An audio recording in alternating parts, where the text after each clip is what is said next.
Ustaz, saya tidak pernah berpuasa dari kecil sampai sekarang dan sudah hampir 1 tahun ini saya terkena sakit mah yang lumayan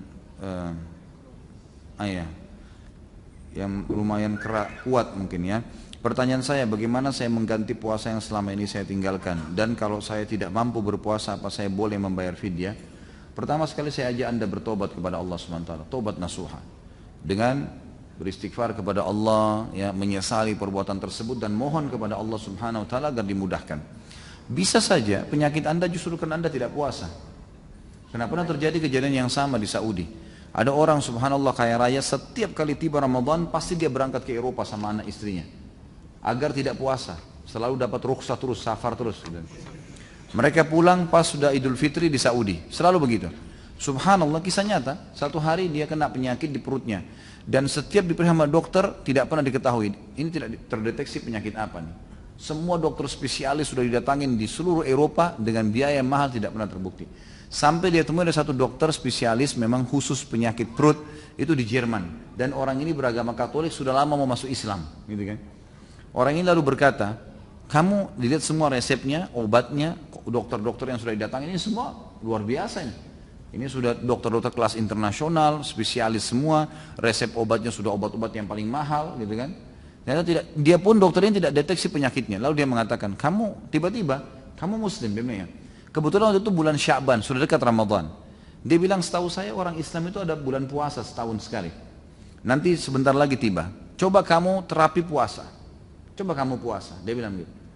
Maka orang ini pun tiba-tiba tersentuh, karena selama ini dia tidak terfikir lagi, karena memang sudah ditinggalin sama dia. Dia bilang, dia dicerita sama dia waktu dia tobat seperti apa. Dia pulang ke Riyadh, kemudian dia berpuasa. Mulai Ramadan dia ikut puasa sama istrinya, sama anaknya. Subhanallah, dari hari pertama puasa sampai terakhir bisa puasa. Dan penyakit perutnya hilang. Nggak ada penyakit perutnya. Setelah Idul Fitri, dia kembali ke dokter yang sama lalu diceritakan sama dia. Dia bilang, saya nggak rasa sakit sama sekali, dan memang saya selama ini meninggalkan puasa, kewajiban agama saya, maka sekarang saya tidak akan tinggalkan puasa lagi. Obat-obat ini semua akan saya buang, gitu kan.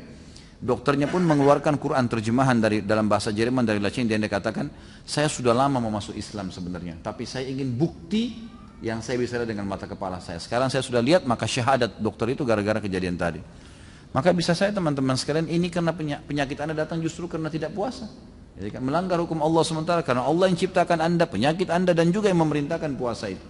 Saran saya justru coba puasa. Bertobat kepada Allah Subhanahu wa taala, Ramadan nanti datang ini coba puasa. Atau sekarang coba dengan taubat malam ini, sekarang juga taubat kepada Allah Subhanahu wa taala, beristighfar kepadanya, mohon ampun kepadanya. Kemudian ya, Anda coba berpuasa. Misal besok ada keringanan, Anda puasa. Orang lagi banyak puasa Kamis besok, insya Allah Anda niat puasa wajib Ramadan. Insya Allah, kalau niatnya ikhlas, saya yakin Allah itu maha pengasih dan maha penyayang. Allah lebih menyayangi kita daripada ibu kita sendiri. Gak mungkin Allah membiarkan hambanya yang mau bertaubat kemudian disiksa, itu saya rasa gak mungkin. Maka insya Allah saya berharap Allah Subhanahu wa taala akan membalas dan memudahkan Anda. Ini saran saya yang pertama.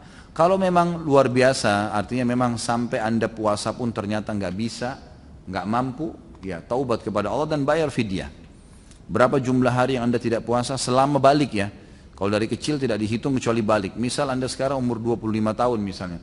Baliknya umur 14 atau 15 tahun. Misal 10-11 tahun, berarti kalau kita hitung 30 hari dikali 10 berarti 300 hari. Tinggal dikali satu harinya 2,5 kilo beras. Semampunya, ya kita keluarkan semampunya. Misal keluarkan hari ini 2,5 kilo. Mungkin akhir bulan depan baru kita keluarkan lagi. Pokoknya dibayar, buat jadwal. Ini berarti 300 hari utang saya kena 10 tahun. Ini contoh saja. Ini contoh saja. Maka ini yang cara terbaik. Tapi saran saya tetap kembali kepada yang pertama. Insya Allah.